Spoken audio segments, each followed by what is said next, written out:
క్రమశిక్షణ సమయపాలన పాటిస్తూ వినయ విధేయతలతో విద్యను అభ్యసించడం ద్వారా ఉన్నత స్థితికి చేరవచ్చని సత్తుపల్లి మండల విద్యాధికారి రాజేశ్వరరావు విద్యార్థులకు సూచించారు. విశ్వశాంతి విద్యాలయంలో బుధవారం బాల దినోత్సవం జరిగింది.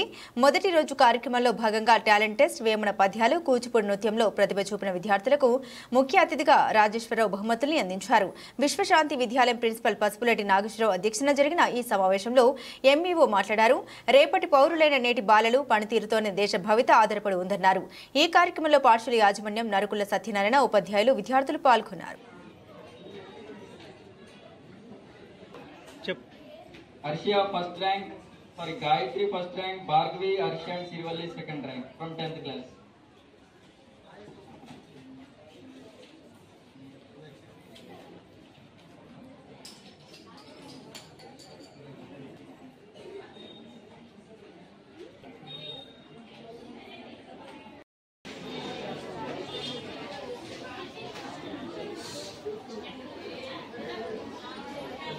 అందుకోసం చిన్నప్పటి నుండి చెడు సావాసాలు చేయకూడదు, చెడు వ్యక్తులతో స్నేహం చేయకూడదు, మంచి వాళ్ళతో స్నేహం చేయాలి, మంచి మాటలు చెప్పే వాళ్ళతో స్నేహం చేయాలి.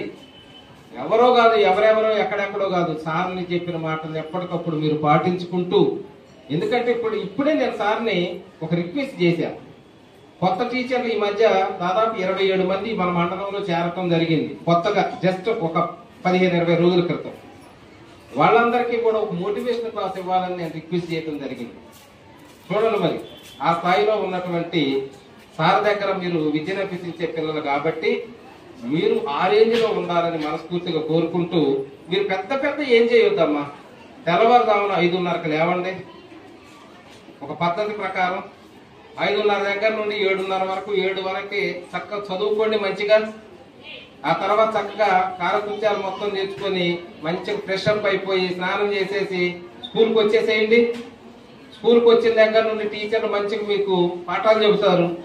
అల్లరి చేయకుండా మంచిగా వినండి, మంచిగా చదువుకోండి. ఇంటికి వెళ్ళిన తర్వాత మళ్ళీ వెంటనే స్నాక్స్ తిని కాసేపు జస్ట్ రెస్ట్ తీసుకొని 1 గంట సేపు మళ్ళీ కూర్చొని చదువుకోండి. 10కు పడుకోండి. నిద్ర చక్కగా ఒక 7-8 గంటలు నిద్రపోయినట్టయి.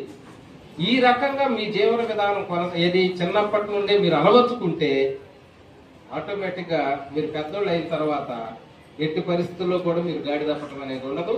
మంచి డిసిప్లిన్ అనేది మీలో అలవర్చుకుంటే భవిష్యత్తులో మంచి స్థాయికి రావటం అనేది ఉంటుంది. ఒక్కొక్కళ్ళు మంచి మంచి చదువులు చదవాలి. ఇంజనీరింగ్ కాలేజీలో, ఐఐటీలు, ఎన్ఐటీల్లో సీట్లు సంపాదించాలి. మరి ఐఐటీలు, ఎన్ఐటీల్లో చదివే పిల్లలకి సంవత్సరానికి 50 లక్షల కోటి రూపాయలు, 2 కోట్లు ప్యాకేజ్ సంవత్సరానికి. అది మరి ఆ స్థాయికి వెళ్ళాలి. ఆ స్థాయికి వెళ్ళిన తర్వాత మీరు కూడా అదే మళ్ళీ సొసైటీకి కూడా మీరు అందించాలి. అర్థమైందా? నా డబ్బులు సంపాదించుకోవటం, వేసుకొని అట్లా కూర్చోవటం కాదు. మళ్ళీ మీరు ఆ డబ్బుల్ని మళ్ళీ సొసైటీకి ఎంతో కొంత మీరు కేటాయించి ఈ సొసైటీ